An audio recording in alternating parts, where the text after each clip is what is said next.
invierno, Manchuria. La temperatura es de 20 grados bajo cero. Potentes ventiladores convierten el viento helado en un arma. Un grupo de prisioneros es llevado al exterior con los brazos desnudos. Médicos con batas blancas rocían metódicamente sus extremidades con agua fría. Hora tras hora. Cuando una mano se congela por completo, al golpearla con una varilla, emite un sonido similar al de golpear madera. Luego, las víctimas son llevadas a una habitación cálida.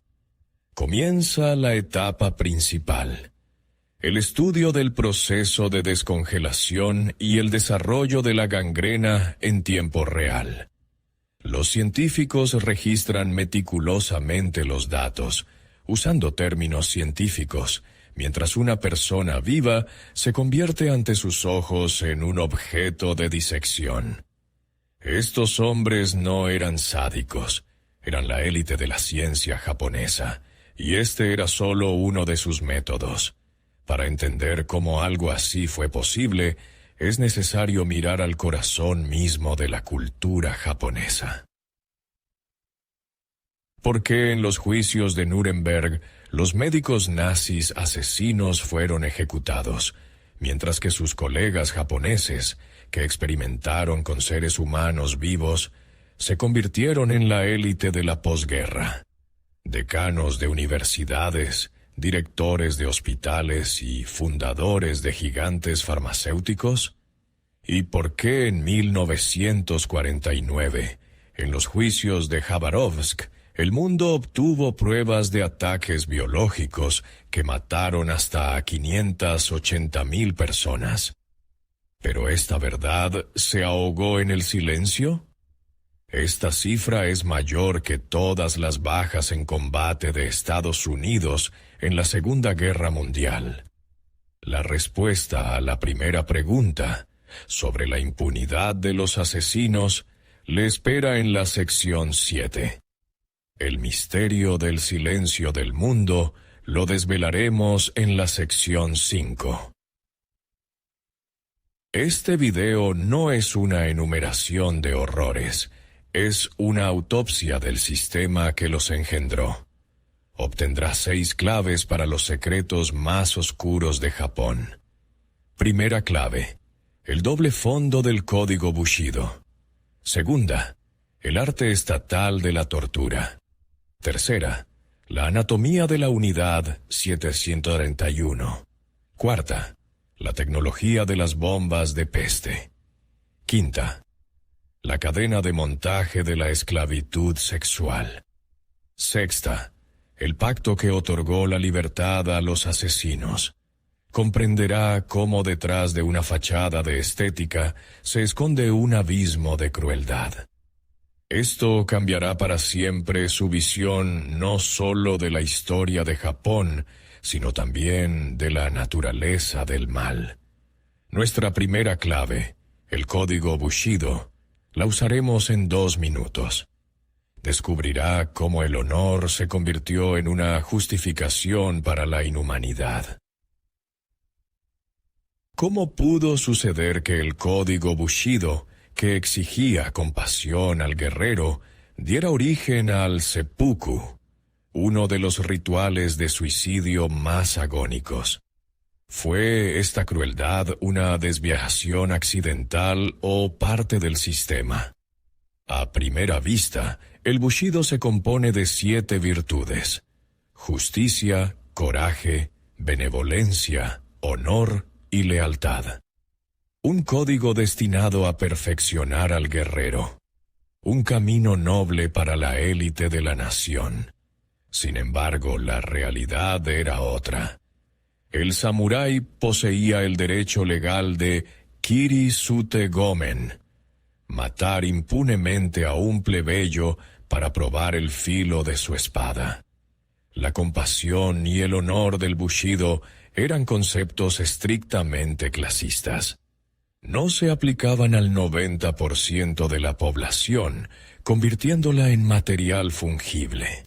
La idea central del código no era un honor abstracto, sino una lealtad absoluta al Señor que anulaba cualquier moral personal. Una orden podía obligar a un samurái a hacer cualquier cosa, y esto se consideraba una proeza.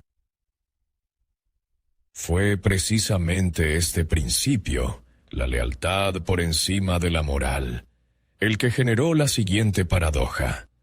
¿Cómo podía un guerrero aristócrata ser a la vez un poeta refinado y un asesino despiadado? Los samuráis escribían poemas sobre la fugacidad de la existencia y alcanzaban la armonía en la ceremonia del té. Crearon la imagen del guerrero filósofo. Pero detrás de este refinamiento se ocultaba la práctica del tsujigiri, el asesinato de un transeúnte al azar para probar una nueva espada. Esto no se consideraba una vileza, sino parte del camino del guerrero. La estetización de la muerte, el llamado a morir bellamente, como un pétalo de sakura, devaluó la vida misma. Para un samurái, un hermoso golpe de espada que partía un cuerpo era una manifestación de maestría, similar a una línea perfecta en caligrafía. Existía incluso el término tameshigiri, la prueba de una espada en los cuerpos de los ejecutados, y a veces de los vivos, para verificar cuántos cuerpos podía cortar la hoja. De un solo golpe, esta estética letal condujo a una devaluación total de la vida del enemigo, especialmente si caía prisionero. ¿Por qué en Japón, a diferencia de Europa, no existía un código de caballería para el trato a los prisioneros? Porque rendirse era peor que la muerte. Perder el honor era una deshonra imborrable para toda la familia durante generaciones. En el siglo XX, esta creencia llevó a la catástrofe. En Okinawa y Saipán, decenas de miles de soldados y civiles cometieron suicidios en masa. Madres japonesas arrojaban a sus hijos desde los acantilados y luego saltaban ellas. Así nació el término maruta, que significa troncos. Si un prisionero perdía su honor, dejaba de ser humano. Se convertía en una cosa, en material. Este término, surgido de la ideología del Bushido, se convertiría en el nombre oficial para las víctimas de la Unidad 731. Así, vemos tres pilares de la futura crueldad. Primero, la lealtad es más importante que la moral, y la violencia contra los inferiores está justificada. Segundo, la crueldad puede ser una forma bella de autoexpresión. Tercero, el enemigo que se rinde deja de ser humano. ¿Qué es más aterrador? ¿La crueldad nacida del caos o la crueldad elevada a sistema y justificada por altos ideales de honor? Los samuráis sentaron las bases filosóficas. Pero en el siglo XX su arte fue puesto en una despiadada cadena de montaje industrial. Vimos cómo la crueldad se justificaba con el honor. Ahora veremos cómo se convirtió en ley. En el próximo capítulo, de la filosofía de los samuráis a la práctica de la policía militar Kenpeitai. El tratado japonés medieval Gomonjiki describe la tortura no como un castigo, sino como una medida necesaria para establecer la verdad. ¿Cómo podía el infligir un dolor insoportable ser considerado un instrumento de justicia? En la lógica jurídica de la época, a falta de pruebas, la confesión era la reina de las pruebas. Por lo tanto, obtenerla por cualquier medio era una parte legítima de la investigación. Pero en el siglo XX, la policía militar Kempeitai convirtió este método en una cadena de montaje de terror masivo. Ya no se trataba de buscar la verdad. Se convirtió en un sistema de control, donde la confesión se arrancaba para cumplir con los informes. Su poder actuaba como un ácido, corroyendo cualquier ley. Podían arrestar, torturar y ejecutar a cualquiera sin juicio. Pero su poder no se extendía solo a los vivos. Ellos decidían cuál de las víctimas se convertiría en material de prueba para la ciencia. ¿Por qué en los informes de la Kempeitai hay tantas confesiones de crímenes increíbles, pero tan poca información de inteligencia real? ¿Cuál era el propósito oculto de sus interrogatorios? La tortura con agua, la suspensión, la postura de camarón que rompía la columna vertebral. A primera vista, era simplemente un sistema de interrogatorio cruel, pero práctico para hacer hablar a la víctima. Pero los testimonios de los supervivientes revelan que el objetivo no era obtener información, sino la destrucción total de la personalidad. Durante los años de ocupación, solo en Corea, más de 100.000 personas pasaron por sus mazmorras. Era una cadena de montaje para convertir a las personas en cascarones rotos. Y fue precisamente la Kempeitai la principal proveedora de material vivo para la unidad 731. Las víctimas, completamente destrozadas pero aún vivas, recibían la marca de Maruta y eran enviadas a Harbin. Así, la cámara de tortura se convirtió en la sala de admisión del laboratorio más terrible de la historia. Para los experimentos se requerían cuerpos que ya habían perdido la voluntad de resistir. Usted es un comerciante en el Shanghái ocupado. Hombres de uniforme sin insignias irrumpen en su puerta. Es la Kempeitai. Le acusan de espionaje. ¿Qué le espera? Primero le destrozan psicológicamente. Días de privación del sueño. Permanecer de pie en una misma postura. Amenazas a su familia. El sistema crea la ilusión de que confesar pondrá fin al tormento. Pero es una mentira. Después de firmar la confesión, las torturas se vuelven aún más absurdas. Los verdugos a menudo ni siquiera leían lo que usted había firmado. El objetivo era el proceso mismo de destruir a una persona, no el resultado. Exhausto le incluyen en una lista. Pero no es una lista de ejecución, es una lista para ser enviado a Harbin. Le dicen que ahora servirá a la ciencia en nombre del emperador. Le transportan en la parte trasera de un camión, cubierto con una lona. Oye las risas de los soldados hablando de la cena de anoche. Para el doctor Shiroishi y su equipo, usted ya no es un criminal. Es un recurso invaluable. Bienvenido a la fábrica de la muerte. Así, hemos visto cómo la ideología del Bushido creó el concepto de un enemigo despojado de honor. Luego, el sistema de tortura de la Kempeitai aprendió a transformar a cualquier persona en esa criatura sumisa y rota. El ser humano dejó de ser humano. Se convirtió en un tronco. Esta era la preparación necesaria. Antes de construir la fábrica de la muerte, había que asegurar un suministro ininterrumpido de materia prima. Pero todo esto fue solo el preludio, y vimos cómo se quebrantaba la voluntad. Ahora veremos cómo se estudiaban los cuerpos. En el próximo capítulo penetraremos tras la alambrada de la instalación más secreta del Imperio japonés. Próxima parada, la unidad 731. ¿Cómo pudo la unidad más letal de la historia ocultarse bajo el nombre de Dirección General de Prevención de Epidemias y Abastecimiento de Agua del Ejército de Kwantung? Para el general Shiro Ishii, su creador, la lógica era impecable. Japón estaba tecnológicamente rezagado respecto a Occidente.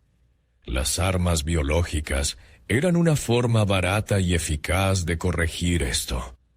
Un proyecto científico-militar cínico, pero pragmático. Pero las actividades de esta Dirección de Abastecimiento de Agua causaron la muerte de hasta 580,000 personas. No era un laboratorio, sino una industria del genocidio. El complejo ocupaba 6 kilómetros cuadrados y constaba de 150 edificios, incluyendo un aeródromo y un crematorio que funcionaba las 24 horas del día. 8 departamentos. El primero, investigación de la peste, el cólera y el antrax. El quinto, entrenamiento del personal. El séptimo, estudio de la congelación. Y cada departamento requería un flujo diario de troncos frescos. Los médicos hacían el juramento hipocrático. ¿Qué llevó a los mejores graduados de las universidades japonesas a realizar vivisecciones en personas vivas y conscientes? Su justificación oficial sonaba como un axioma científico. La anestesia o la muerte del sujeto de prueba podrían distorsionar los resultados. Para entender cómo una enfermedad o una herida afecta al organismo, es necesario estudiarlo en su estado natural, es decir, experimentando el máximo dolor.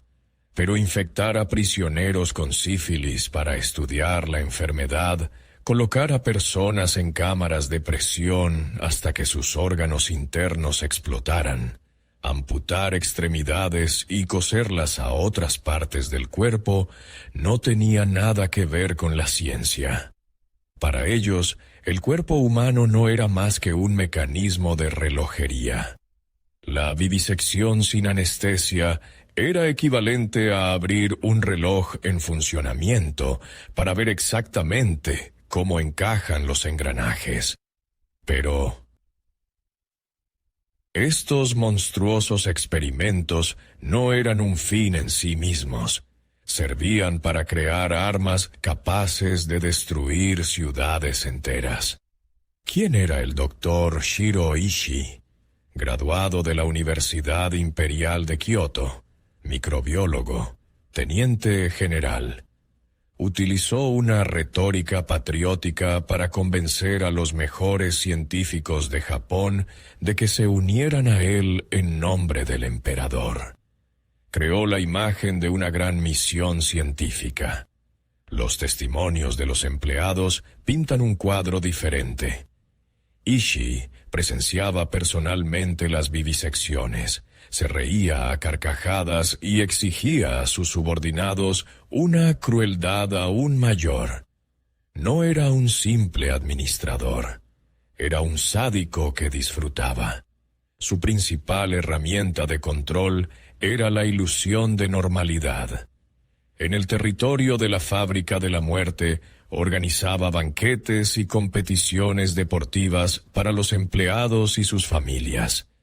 Risas y alcohol a pocos metros de las celdas donde la gente era congelada viva. La broma favorita de Ishii era ofrecer a los invitados un bistec de maruta. Y pronto, los logros científicos nacidos en esta atmósfera se extenderían mucho más allá de la alambrada.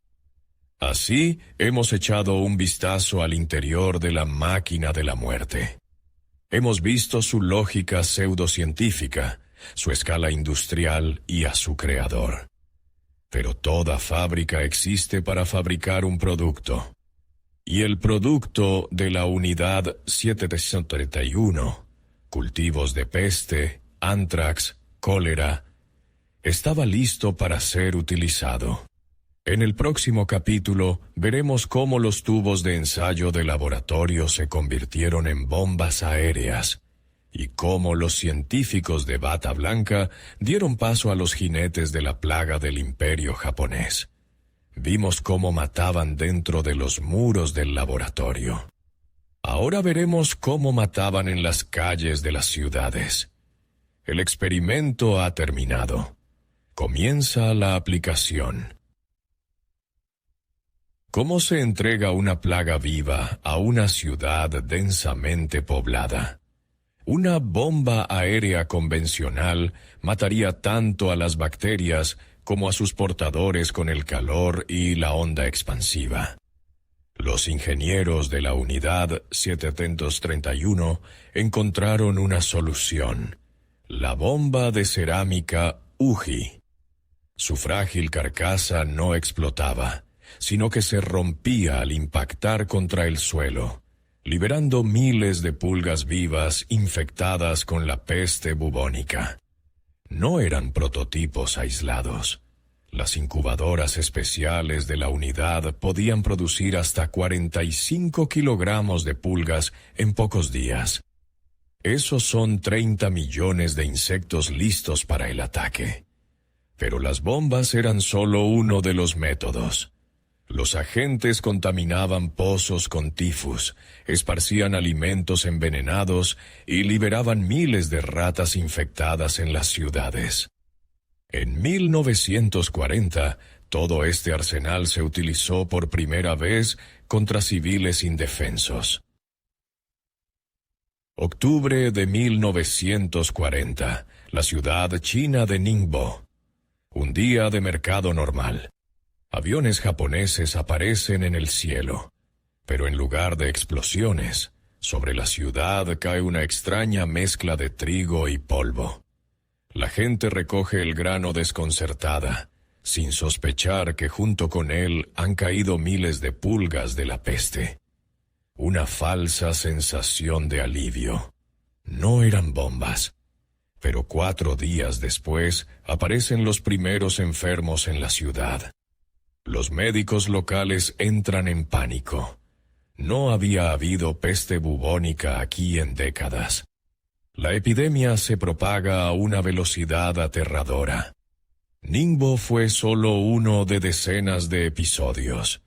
Los testimonios de los supervivientes describen un infierno. Cuarentenas, quema de casas, la muerte de familias enteras. El mundo no se enteró de esto entonces, pero en la Unión Soviética se estaban reuniendo pruebas, y después de la guerra se celebró un juicio que podría haberlo cambiado todo, pero se prefirió ignorarlo. En diciembre de 1949 se celebró un juicio en Khabarovsk. 12 miembros de alto rango del ejército de Kwantung prestaron confesión completa. De manera tranquila y metódica, relataron la infección de ciudades y los experimentos con personas. ¿Por qué este proceso, a diferencia del de Nuremberg, es prácticamente desconocido? Año 1949. El mundo está dividido por el telón de acero. Estados Unidos y sus aliados no ven en el juicio un acto de justicia, sino propaganda comunista destinada a desacreditar a su nuevo aliado, el Japón de la posguerra. Las actas de los juicios de Khabarovsk, 20 tomos de pruebas, se publicaron en varios idiomas, incluido el inglés. Pero los medios y gobiernos occidentales las ignoraron. La verdad fue dicha, pero se negaron a escucharla. Sin embargo, había otra razón aún más cínica para el silencio de Occidente. Estaba relacionada con un pacto secreto del que hablaremos en el final. Así hemos seguido todo el camino. Desde la idea en la mente de Shiro Ishii hasta la muerte de cientos de miles de personas. Hemos visto cómo el sadismo científico se convirtió en un arma de genocidio y la política en un instrumento para ocultar la verdad. Pero la crueldad de la maquinaria de guerra japonesa tenía otra cara. No menos terrible, pero dirigida no al asesinato en masa, sino a la humillación sistemática y diaria. En el próximo capítulo revelaremos la verdad sobre el sistema que convirtió a más de 400,000 mujeres y niñas en esclavas sexuales para el ejército imperial. Si las armas biológicas fueron un puñetazo, las estaciones de consuelo fueron una lenta asfixia que duró años. Hablamos de armas que mataban el cuerpo. Ahora hablaremos de un sistema que mataba el alma. ¿Cómo pudo surgir un sistema gigantesco de violencia sexual en masa en un ejército donde la disciplina absoluta era una religión y la insubordinación se castigaba con la muerte? A primera vista, la explicación era cínicamente lógica. El mando argumentaba que las estaciones de consuelo eran necesarias para mantener la moral de las tropas, prevenir enfermedades venéreas y reducir el número de violaciones espontáneas. Una pragmática militar cruel. Pero las cifras destruyen esta lógica. El sistema abarcó hasta 410,000 mujeres. No eran burdeles militares. Fue la mayor operación de trata de personas de la historia, organizada por un Estado. Estaba supervisada por la policía militar Kempeitai. Se conservan documentos oficiales que regulan detalladamente los horarios de trabajo, las tarifas y los exámenes médicos. No fue una concesión, fue la administración a sangre fría de la esclavitud. El sistema funcionaba a base de engaño. En las aldeas coreanas, chinas y filipinas aparecían reclutadores. Prometían a las jóvenes un trabajo bien remunerado en fábricas o restaurantes para el ejército japonés. Para las familias pobres era una oportunidad de salvación. A veces era un secuestro directo, pero más a menudo era una farsa en la que las víctimas caían voluntariamente en la trampa. Al llegar, no les esperaba una fábrica, sino un barracón vigilado. Una estación de consuelo. Una cola interminable de soldados. Violencia brutal ante la más mínima desobediencia. La promesa de una vida mejor se convertía en un infierno. El golpe final era la privación del nombre. A cada mujer se le asignaba un número. Así, la persona se convertía definitivamente en un objeto. Las 3 reglas principales para sobrevivir: no resistirse, no llorar, no enfermar. Cuando la guerra terminó, para ellas no trajo la liberación, trajo un muro de silencio.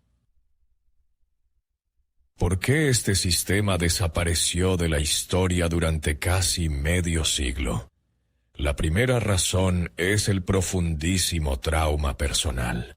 Las mujeres supervivientes, en sus sociedades conservadoras, no encontraron compasión, sino vergüenza.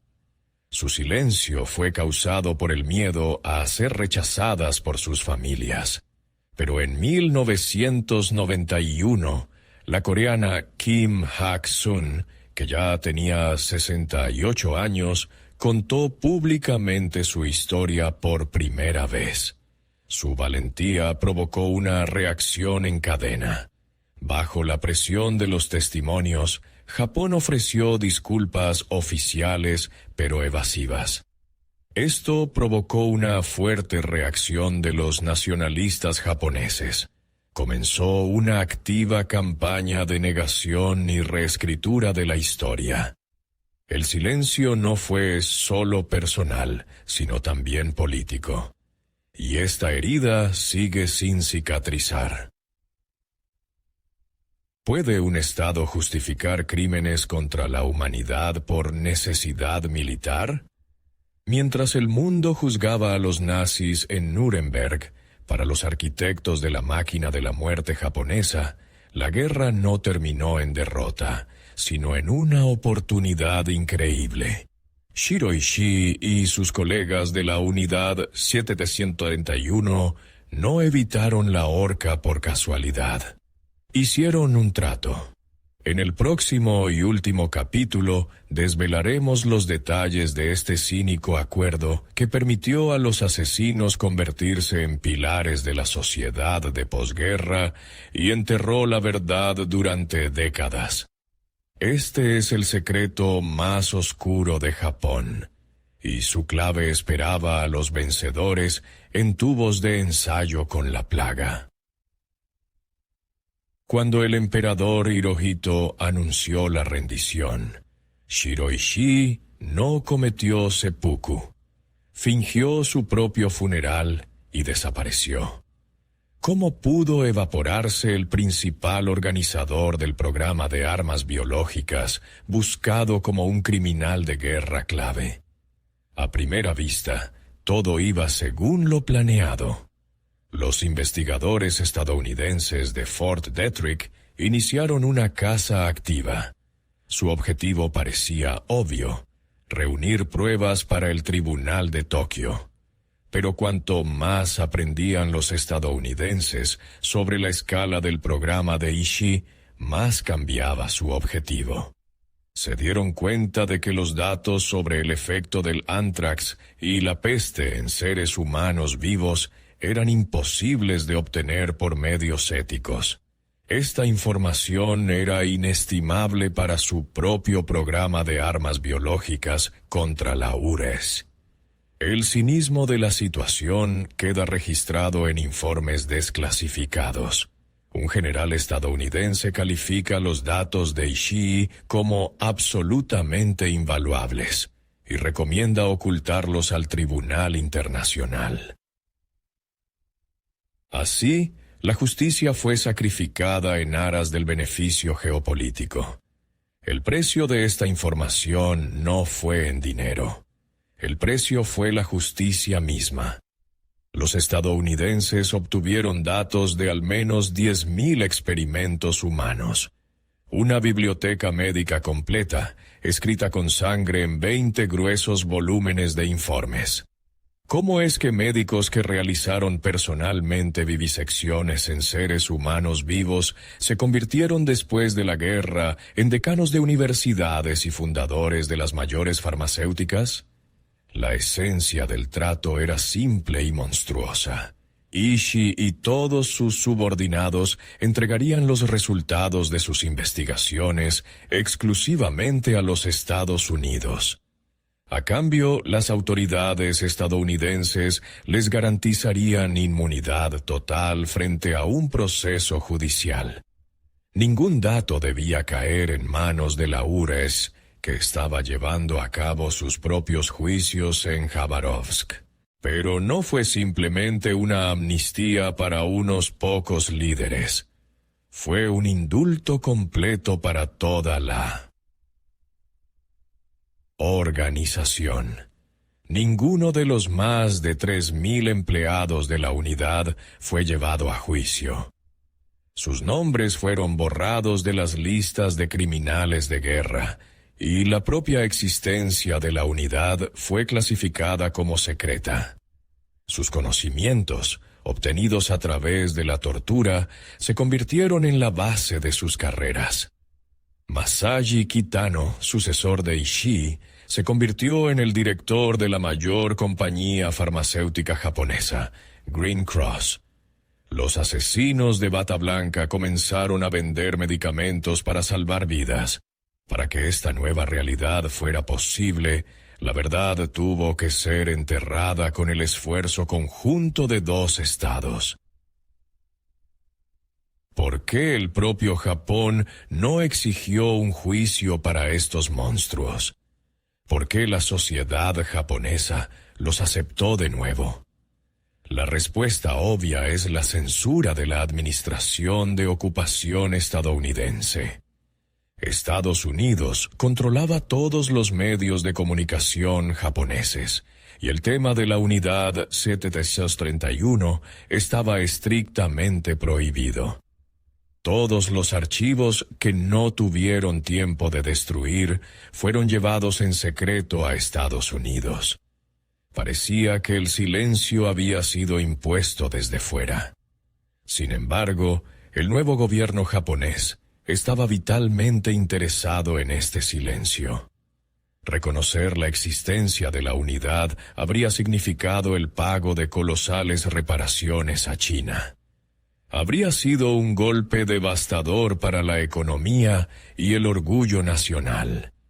Así se creó una alianza tácita de amnesia entre los enemigos de ayer. Y aquí está el toque final. Muchos exmiembros de la unidad, gracias al patrocinio estadounidense, ocuparon puestos clave en universidades y en el Ministerio de Salud. Formaron un poderoso lobby que durante décadas bloqueó cualquier intento de investigación desde dentro.